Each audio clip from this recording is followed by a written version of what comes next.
Welcome back to Chatter on the Wire. This is just going to be a real quick teaser. Happy Independence Day for those of you in the United States.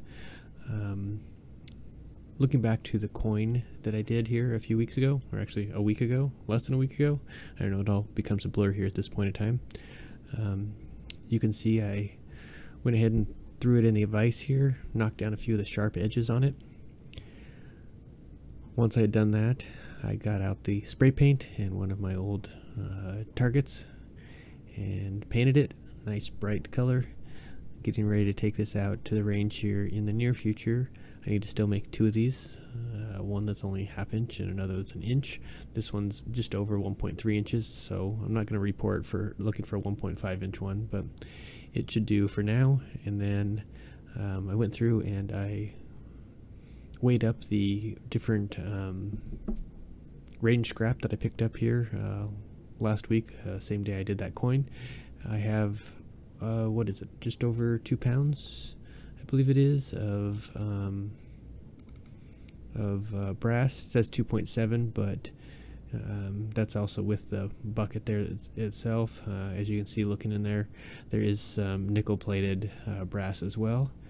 If we look at what I have for aluminum casings, I have about 5.5 pounds there, but again, that's with the bucket, so let's call it 5 pounds.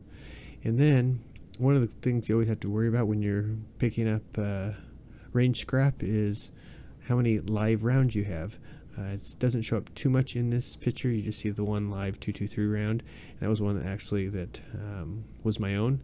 It misfed and got completely crumpled on one side, so I wasn't going to go ahead and fire that one. Need to safely remove the bullet and dump out the gunpowder on that one. There's a 9mm in there in the same having the same issue, and quite a few 22 rounds. So if anybody else is picking up range scrap, make sure you double check and aren't dumping live rounds into your crucible. Well, I think Mythbusters did a nice little video on that, of throwing rounds into a fire.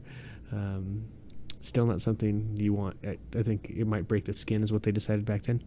I'm not going to test it, and I really don't want to figure out what that ends up being like when it's in molten metal. Anyways, just wanted to say happy 4th to all you here in the United States.